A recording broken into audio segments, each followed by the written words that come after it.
going to be talking about some things that you saw. Yeah, we're going to be talking about Marsha Johnson, which was here in the village on Christopher Street, down in the Christopher Street Pier. And it was on a Sunday when I saw her, and it was on a Friday when I saw her, mostly during the whole entire weekend. And I saw this guy named Michael, which have been going to jail often. Wait a minute, this was the night of July the 4th, July the fireworks, right? Fireworks, right. That might have been Saturday. No, it might have been Saturday. I think it was Right. Saturday or Friday or Saturday. One in between those 2 days. I know Right. it was Because they blocked were, up. what, you were there, and what, there Yeah, were mobs of people? Right, it was a whole lot of people. And To do what? To, they put for the fireworks that night. uh-huh. And so what happened was this guy named Michael, he have a little mark on the side of his face. Kind of mark. A cut on the face when he got from prison. From where? From prison. Where? But I'm saying, where on his right face? side of his face. Right You side can of his see face. it very... Yes, yes. And he have a plate in the top of his head, which is skin, like a skin. You can see it. It's a big old hole gap in the top of his forehead here, his top head. And he wears a scarf all the time around his head. And he's a very attitude individual. He's quick tempo, very much so. And how old is he? I don't know how old is he, but he could be in his late 30s or mid 30s, early 30s or early 20s. But I think he's in his mid 20s or 30s. And how tall would he say he is? Say he's about 5'5" or 5'6". No, you're 6 feet, so he's... No, not more than 6 feet. I'm 6'3". So I'm way taller than him. He's short. And him and Marsha Johnson was arguing that afternoon. And Now this is the afternoon of the July fireworks, the 4th, right? yes. Now what kind of argument? And What it was did an you see? argument. What I saw was seemed like he wanted to attack Marsha during the time I saw. I know that he pushed her when I didn't see it. I saw him push Marsha. I do remember doing that, seeing that with my own eyes. Now was he saying anything? Yes, he was. He was saying, "I can't stand faggots," just like that. So my thing was he alone? He wasn't alone. It was the park. The park cop was riding up and down the park. But I mean, did he have any friends? Was he alone? Yeah, he was alone, but he had other people that knows him that was talking to him at the time. They were laughing, and when he pushed the guy, Marsha. Now, were there women and men, or just women men? and men down there, gay and lesbians. Yeah, but I'm not talking about in his little group, the people that he was talking just to. Men, mostly men I saw. How many? It was just 3 of them. Just them 3. It was 2 other ones, but I didn't. I know they were both. All 3 of them one was Puerto Rican and one was black. 2 was black. I do know that. No, but I didn't get a good look at the Puerto Rican guy. I know he had curly hair and he was kind of cute, and that's all I can say on that case. But I do know that they was laughing along with them. I don't think they did anything to Marsha. I think that the guy I'm speaking about, Michael, did the most damage to Marsha. And But what was he doing when you saw him? But he was pushing on Marsha, telling Marsha to get his faggot ass from down on the pier and all that little crap. So then I left, and when I came back, You left to to go home. Wait a minute. I remember the story. This has been a few years now, but didn't you were upset enough? Yeah. Did you go to anyone or ask anyone to help? I went to the. I think I went to the bar. I went across the street to the bar, and I went to the police. And I told the policemen too, and I pumped down there where they was. I told them something was gonna go on wrong, but they didn't pay me that much of attention. So then the cop did walk down there, but it was too late at the time that the cop walked down there when I spoke about it. I don't think he got down there in time enough. If he did, Marsha probably would still been alive today. But I doubt that he went down there because, like I say, if he had went down there, Marsha would have been alive today. Because they was very aware something was going on down on the pier. Because I did go, because it was a whole bunch of cops in the streets guarding the traffic, and I went straight over there and told them, I think something bad is going to happen. And they said, okay. And that was the last. Then I kept on going. I went on home. That's what I did. I went home. And when I came back, then about that midnight that night, I came back down that way, and everything seemed like it was calm. Then the next day, when I heard that Marsha had been drowned, and the first thing came to my mind, it was this guy Michael. I said, well, they was going after it real bad, So he's the only one that I know could have thrown this guy in the water. Nobody's investigate what I'm saying.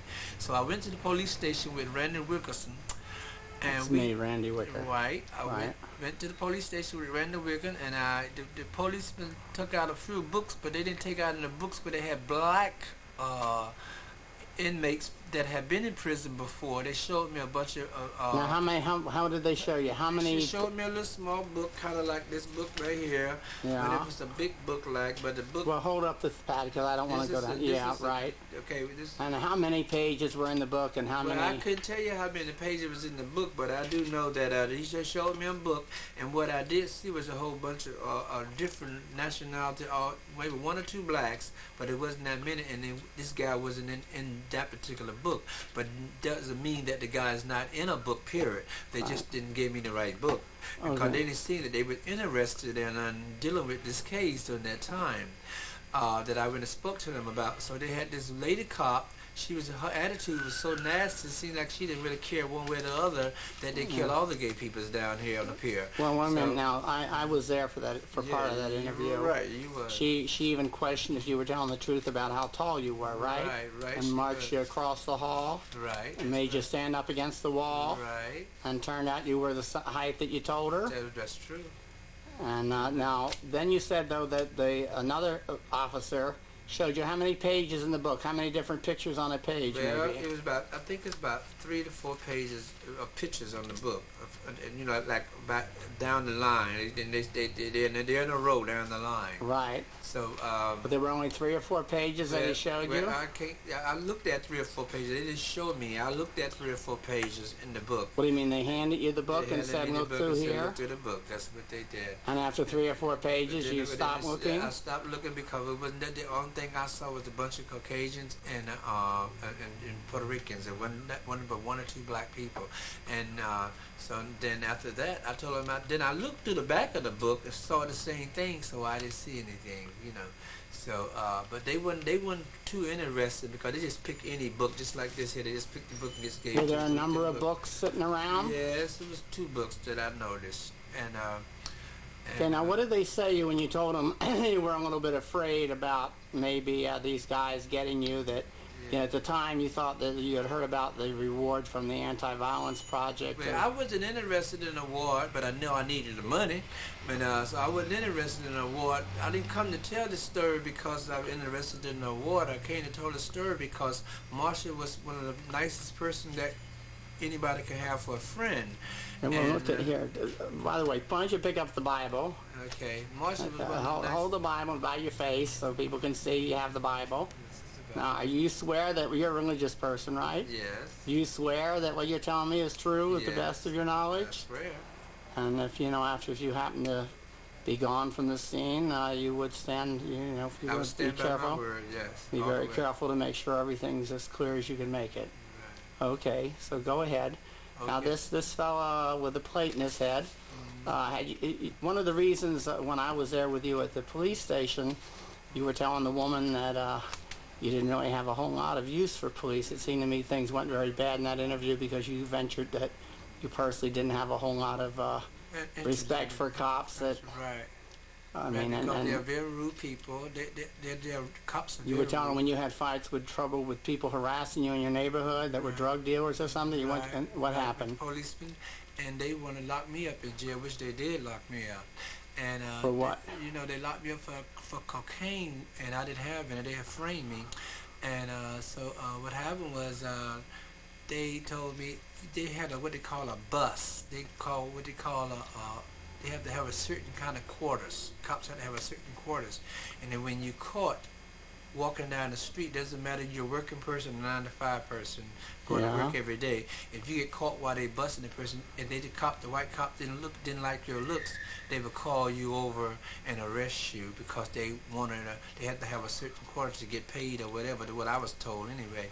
So they didn't care how people lose their homes or lose their jobs. They weren't interested in as long as they had a job. So you told this police woman about your your bad experience with police, and is that a point that did you notice she getting negative at that point? Yes, she got very negative at that point because she knew I didn't have no thing about cops. And maybe that's why she wouldn't want to investigate the case because I didn't like them, and I just told her straight out that I didn't like them. They make me nervous because they're not honest people. If they're people, I don't. In my personal opinion, I don't think cops are human. I think that they was made plastic by robots, and they belong to the city. They are more gang and more killers than the killers that they're killing outside. The killers that are doing the killing. Well, this is the kind of thing that you were telling the police too, and they didn't like that, right? Right. I think the cops are original gang member. I think the governor is original leader. Well, I think the mayor's original leader. The only people that runs the law is the original leader or gang members. Well, these are your opinion. Let's stick to the facts. I want to get back to the facts now. You saw these people harassing Marsha, right? And you went to get help from the cops. And as I recall, the interview we did 2 or 3, 4 years ago when this happened, if I recall correctly, you said you went out and saw the fireworks on the pier, and then when you came back, you didn't see them standing there anymore at all. I didn't see Marsha. I didn't see the guys anymore at all. I didn't see the cops anymore. Okay, but when did you saw these? Now these people.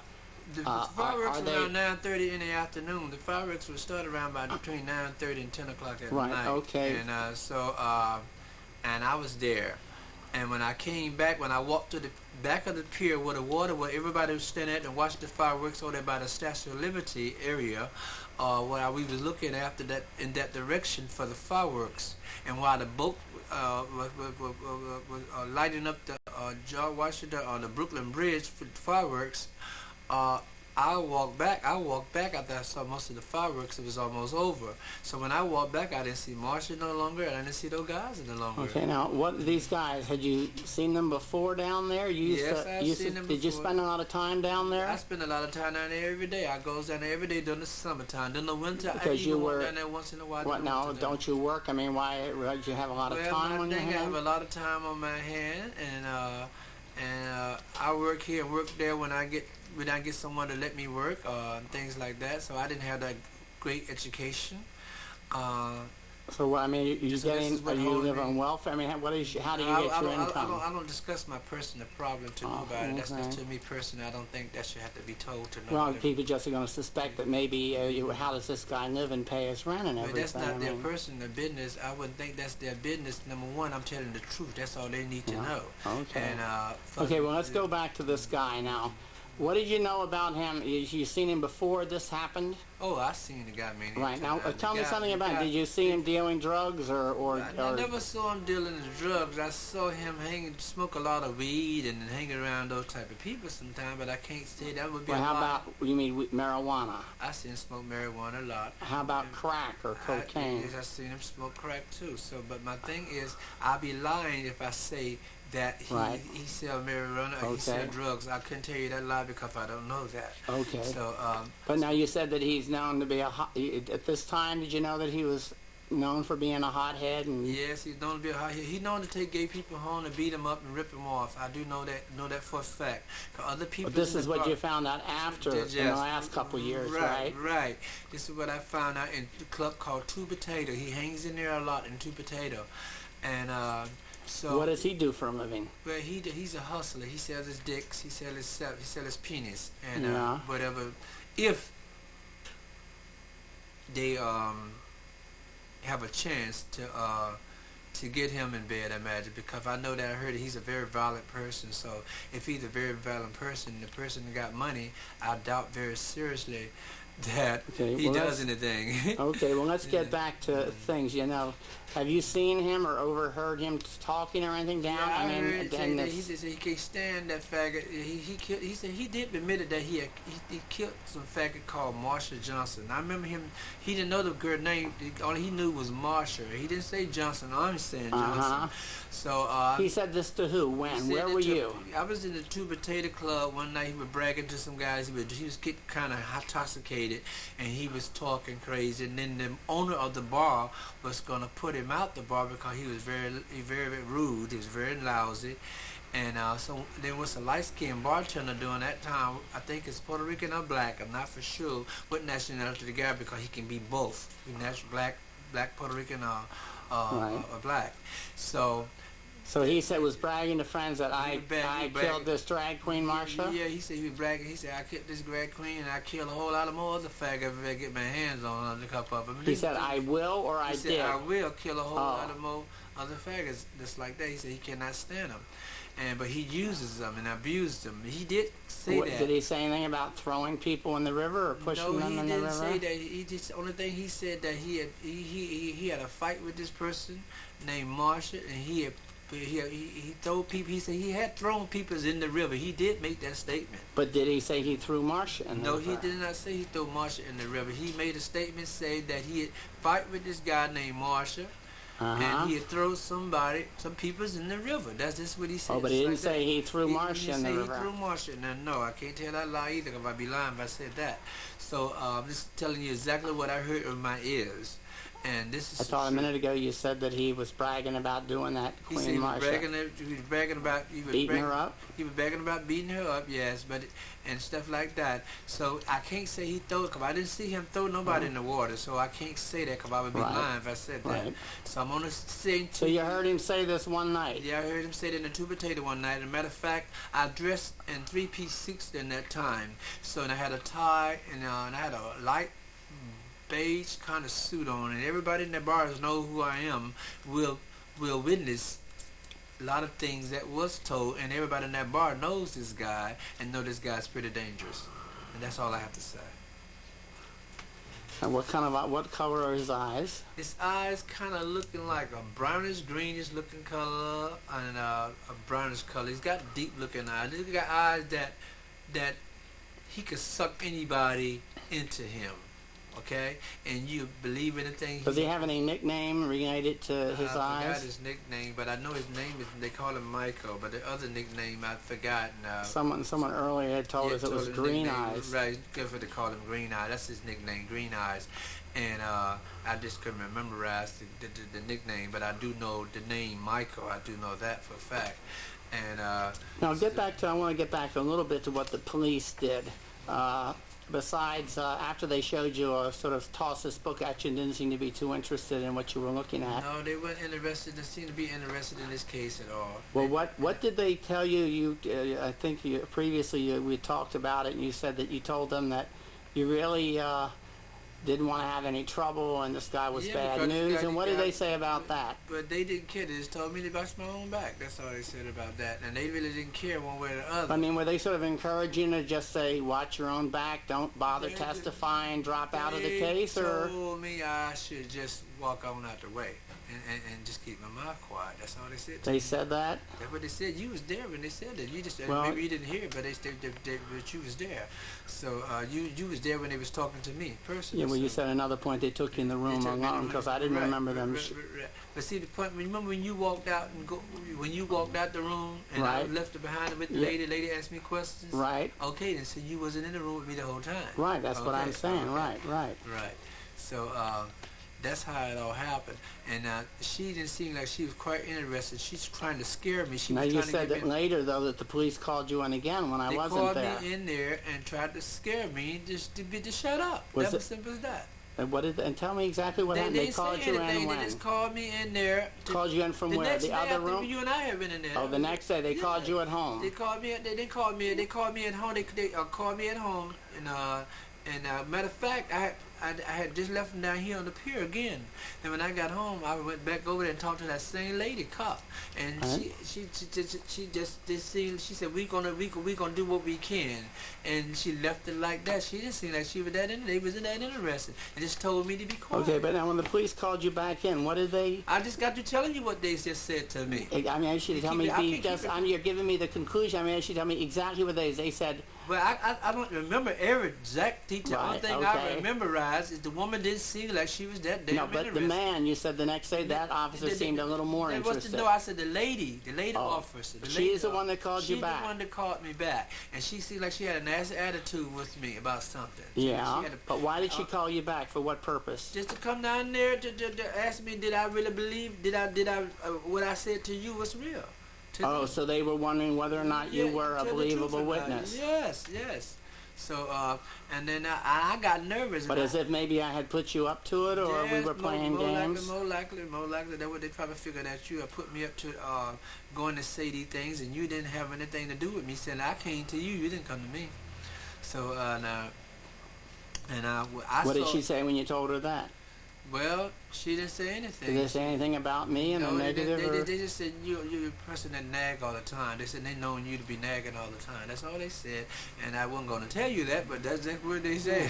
They said they known you always complaining, so they didn't pay you any mind. That's probably why they don't believe you, because you complain about this and complain about that. So maybe that's why they don't believe you. No, they didn't like me because I was after them to do their job, and they didn't want to be bothered. That's basically what it's all boils down to.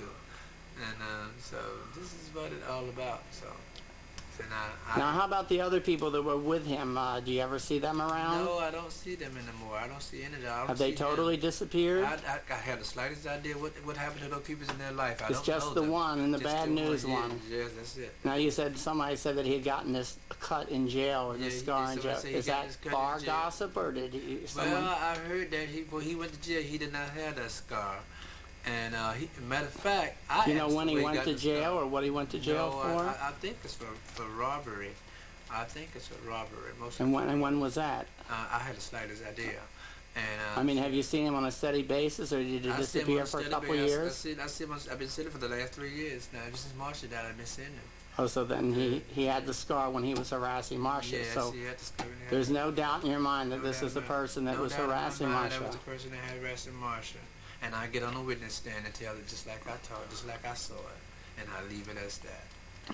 And the plate in his head, or the people say that he's... The plate in his head, I think somebody beat that plate in his head from the looks of it. It looked like somebody had beat it in his head.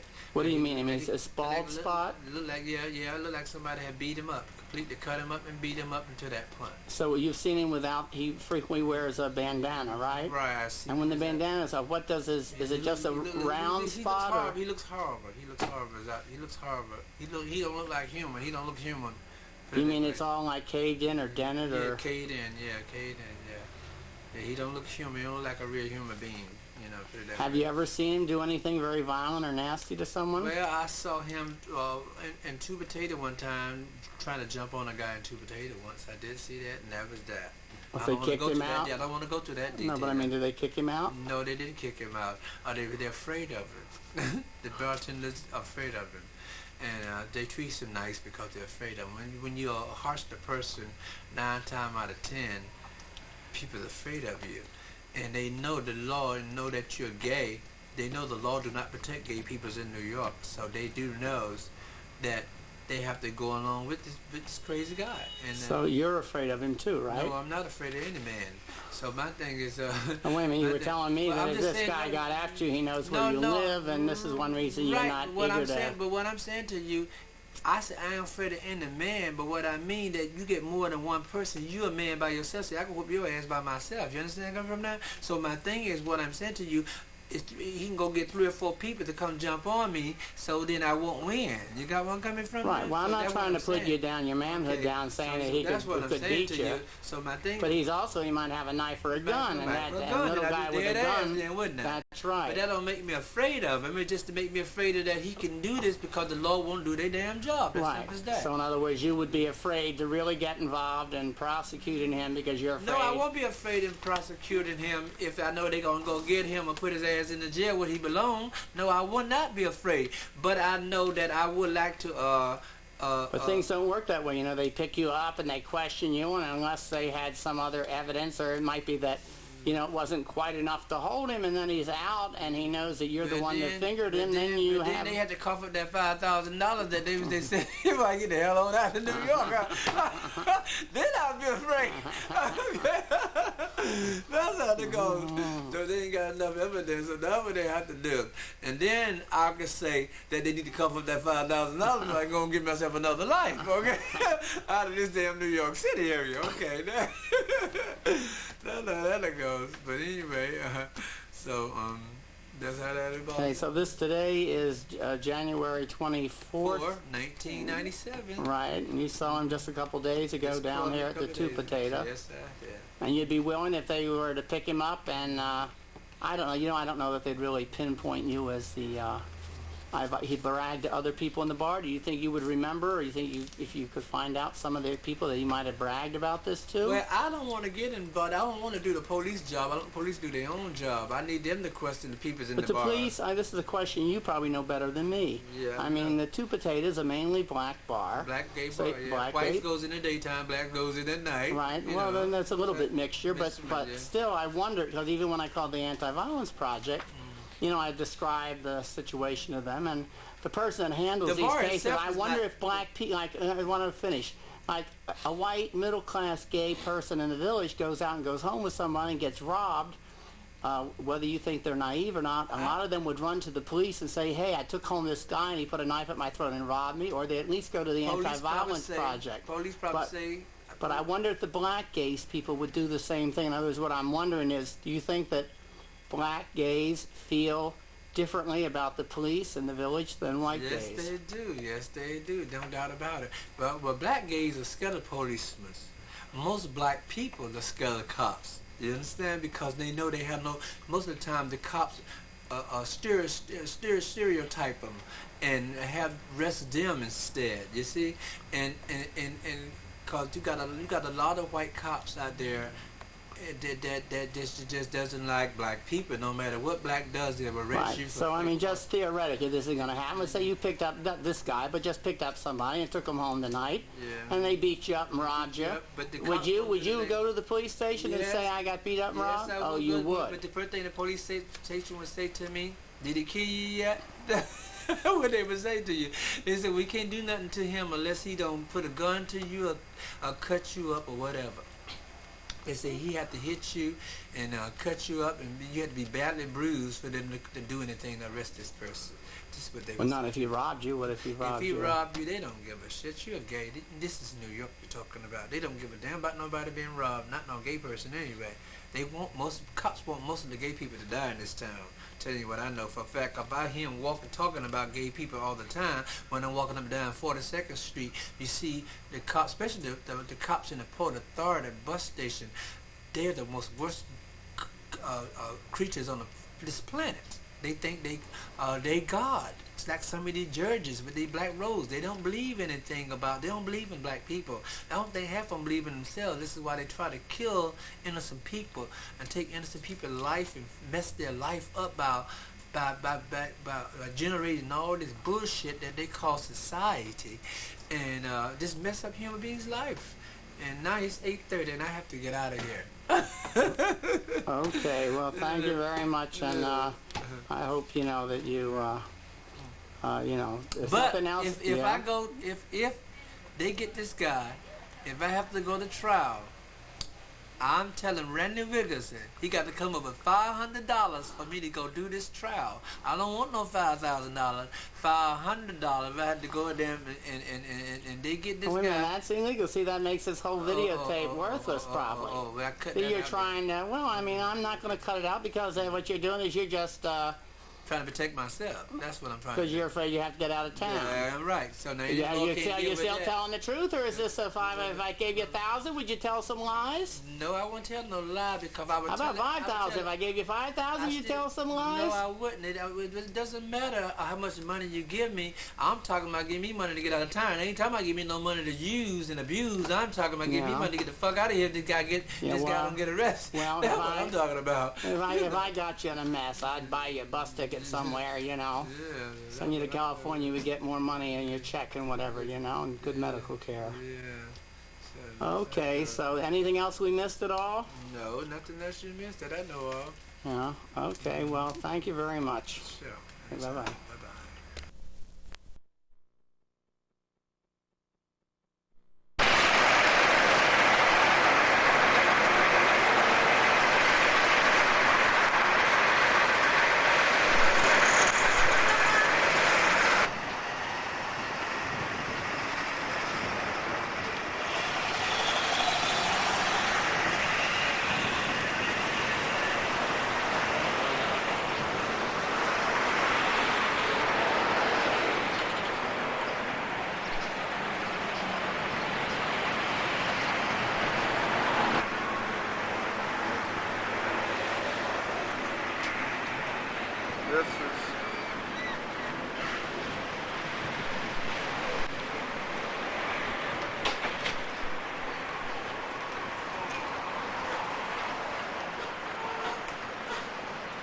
This is the memorial that the street people laid down, where they laid Marsha's body when they pulled Marsha out of the water.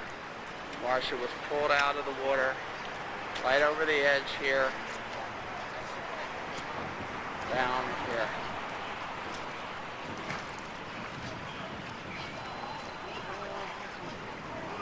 Just across the river, within eyeshot of where we stand, is the building where Marsha P. Johnson and Randy Wicker and George Schwimlin have lived together since 1980. The other side of the river, a world away.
There's Christopher Street, street Marsha called home. The REC? Yeah. And it's moving? So here, zooming in. so you're doing, well, you don't have to zoom in. Okay.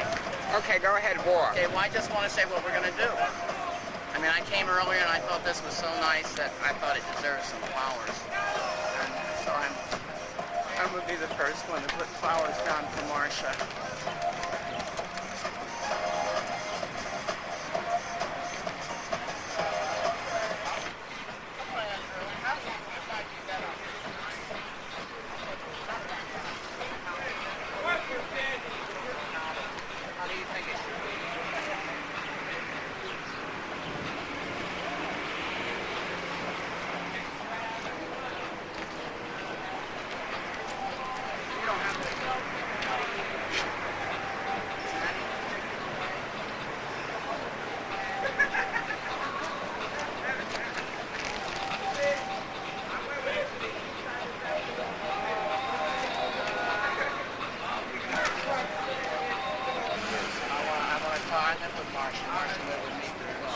Sure?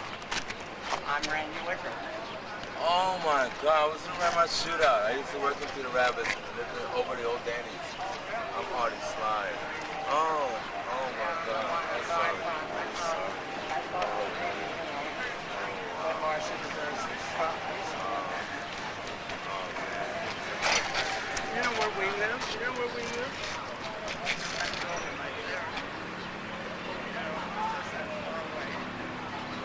She is being mental, but you know, we found out people were going around and doing.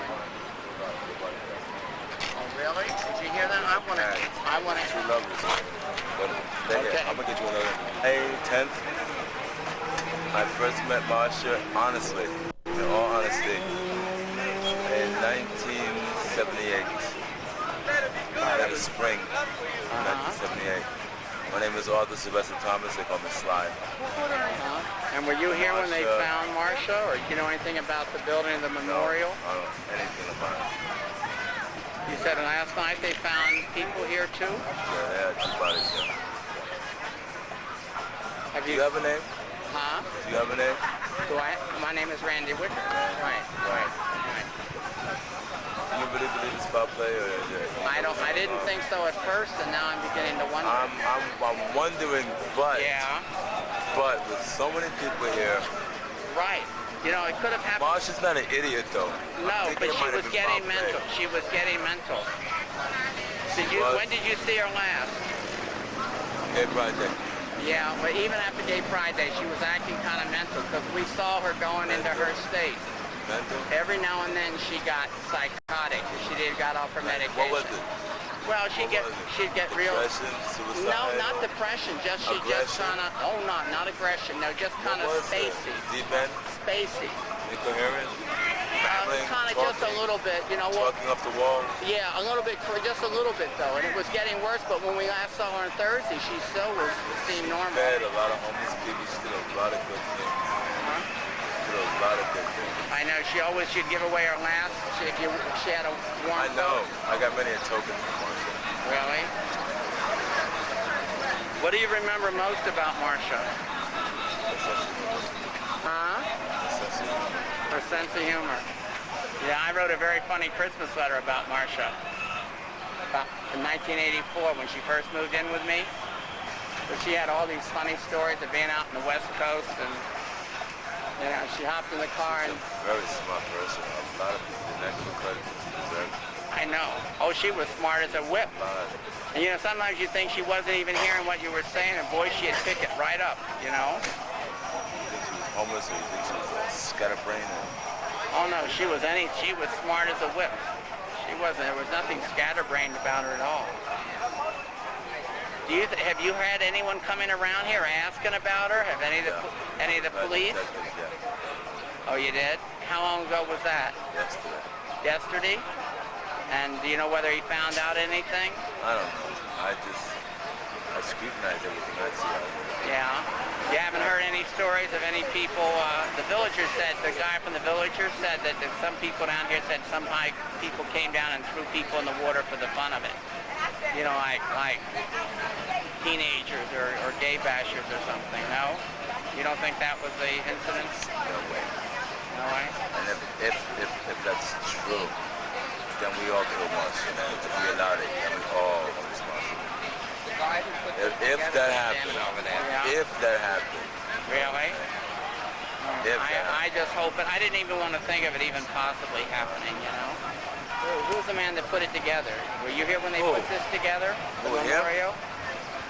What, he put this together? Oh, you did? Oh. I was there when they pulled her out. Yeah? I didn't know her that well. Still got those glasses, right? Yeah, I got them. I was in my bag so nobody could steal them. And her head was right here. The lady yeah. swear the feet was over there. Yeah. And, you know, there was blood coming out of her head. The blood ran right down here, and people kept walking over it. So the next morning when I came out, I took bottles and I put them around. And I put the cross there, and I put a candle. Somebody stole the candle. I don't know who. Well, maybe it burned out, or they needed it. No, but it was a candle with we had a ring around with these. Better than that. It was like a Christmas candle. And I put this down today because a lot of people asked me who it was for, the poster. I think that they have even a better one now that's coming out. They'll have it out tonight. Picture, because I don't remember her like this, but she looked like that when they pulled her out. Excuse me. Get a shot of that. Of what? Look up. Get a shot of that. Oh no, it'll hurt my camera. I can't film the sun. Yeah, so her body was laying like this, huh? Her head was right here, right here. And Uh-huh. They had her lying like this. Her feet was over here.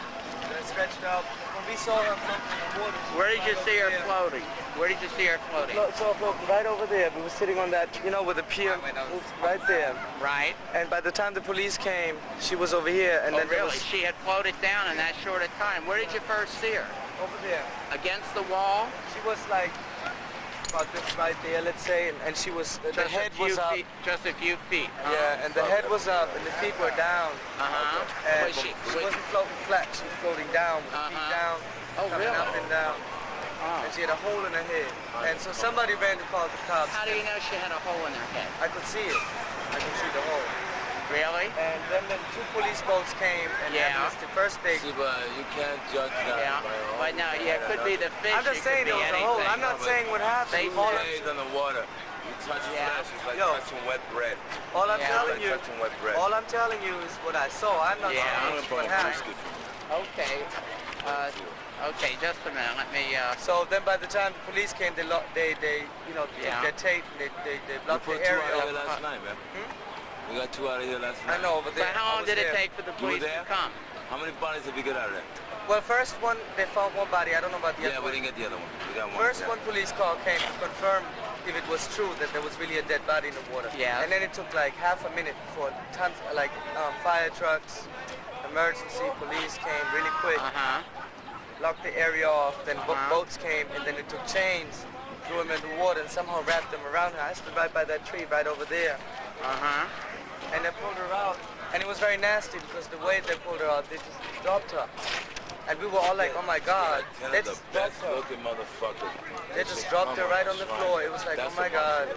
And then she laid there, and then, detectives came, they searched her wallet, they checked for whatever. She had a chain in her wallet. She had, I think, a birth certificate. They had some kind of identification they found. And, so she was lying right here, and then the cops left, and there was only one cop here. The cops know him. The cops know him for a long time. Anyway, the cops left, and there was one left over that looked after the body until the coroners came. That took hours for the coroners to actually pick the And that body was up. when the blood was trickling down.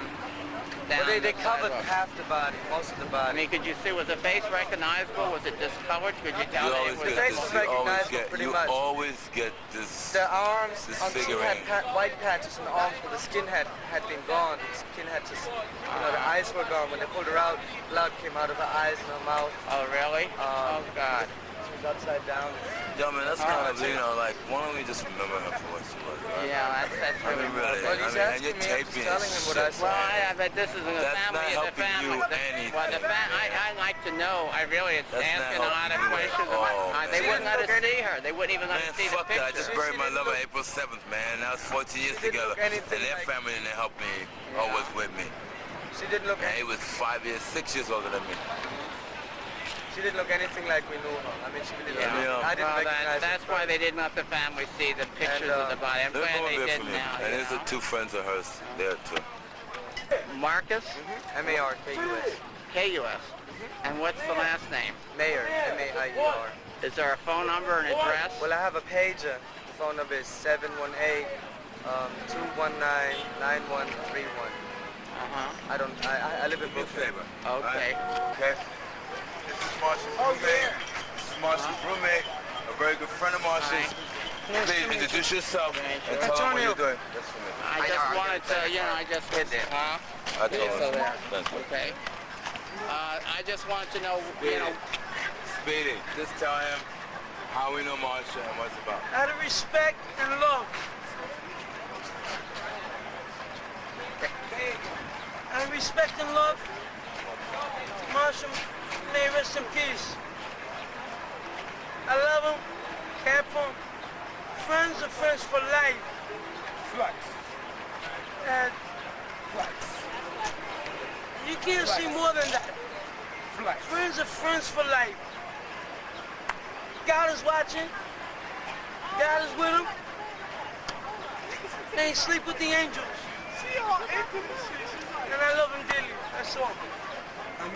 Yeah, I'd like to say one more thing too. Everybody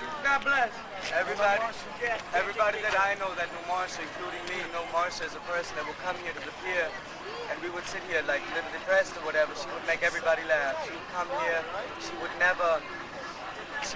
I never saw aggressive or starting with people or anything. Never. She would make people laugh. What is it, the video for Marsha? Yeah. Do you know Marsha, too? I know Marsha. I'm Marsha's roommate. Anyway, excuse me. I know it's Marsha. Anyway, all I want to say, right, Marsha was so full of life, right? Yeah. And, I mean, it's hard for me to believe that she would commit suicide. I mean, I could understand that she was depressed and all this madness. But I was hoping when I came out of jail, I'd see Marsha, and all I hear is Marsha's drowned. And, I mean, it's sick, I can't believe it because I used to go with Marsha to tracks. And Marsha used to dance, and she would never leave the dance floor. She would just dance. I give to Marsha. I mean, Marsha was bad. Marsha was My name is fabulous. Carlos. Marsha was... Okay? My name is Carlos. I give to Marsha that sister. I've known Marsha. Marsha was She has given me happiness. He has known what he had to do. okay? He did what he had to do. It's time now. Thank God. Thank God. I know, I feel. What I feel inside me is that he's been all right. Whatever he has done, he's been all right.